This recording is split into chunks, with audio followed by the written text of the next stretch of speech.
Hello, this is Robert Rennie Worth for week 5 discussion. I'll be the discussion leader. This week's over social construction of race. We have one article titled Racial Formations, and it's by Michael Omi and Howard Winnett. Then we got a video, just like last week. It's about race and the power of an illusion. It's the third part, and it's called The House That We Live In. So the focus for this week is societal construction of race. And the way I define that is it refers to the idea that race is not an inherent biological characteristic, but it's rather a product of societal perceptions, beliefs, and practices. There's more of an emphasis on how race is created and maintained through historical, cultural, and political processes, shaping individuals' experiences and opportunities based on socially constructed categories rather than inherent biological differences. What I was able to gather from doing the readings and watching the video was that the main point of those were to show the different societal factors that come into race and the ideologies, identities, and historical developments of these races. So the article begins by telling a story about, not a story, but an actual true thing that happened of this girl named Susie Gilroy Phipps, who unsuccessfully sued the Louisiana Bureau to change her race from black to white because she was 1/32 black. She had an ancestor from like 3-4 generations back who's black, and that classed her as a black lady.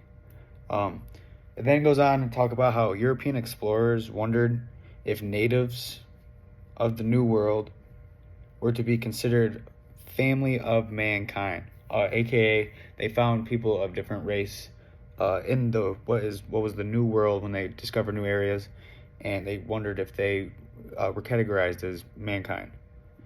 It goes on to talk about how the attempts to discern the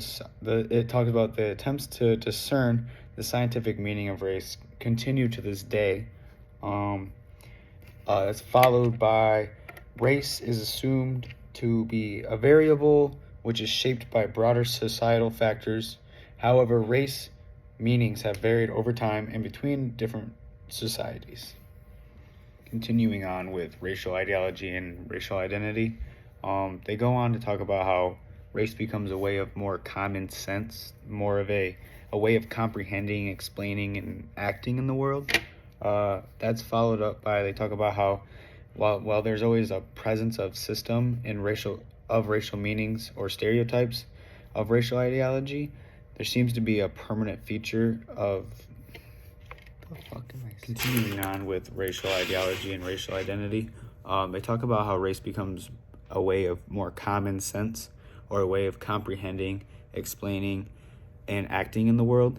They then talk about how the presence of a system of racial meanings or stereotypes of a racial ideology seem to be more of a permanent feature of U.S. culture. Now onto the article where they talk about the historical development of race. They begin by talking about how the racial category of black evolved in the United States with racial slavery. They then go on to talk about how by the end of the 17th century, Africans who identified as Igbo, Yoruba, Fulani, and then there's more, were rendered as black. And after 1680, they talk about how a new term of self-identification appeared, which was white. Now onto the article where they talk about the historical development of race. They begin by talking about how the racial category of black evolved in the United States with racial slavery. They then go on to talk about how by the end of the 17th century, Africans who identified as Igbo, Yoruba, Fulani, and then there's more, were rendered as black. And after 1680, they talk about how a new term of self-identification appeared, which was white. Next, I'm going to be talking about the video or the documentary. This part is Race, the Power of an Illusion. It's episode 3 in the documentary series. And what I was able to write down and gather was that it kind of talks about the historical and institutional aspects of race. and it examines how race has been used to justify inequality and create more of like a social hierarchy.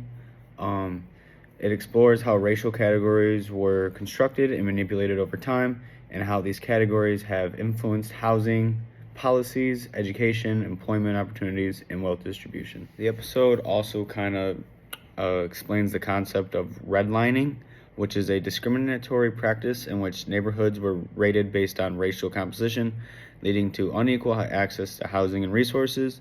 It highlights how government policies and practices have reinforced racial disparities and shaped the contemporary landscape of racial inequality in America. Overall, what I was able to gather from Race, the Power of an Illusion, Part 3, The House We Live In, is that it aims to challenge commonly held beliefs about race, and it stimulates more of a deeper understanding of the social constructs that perpetuate racial disparities in society.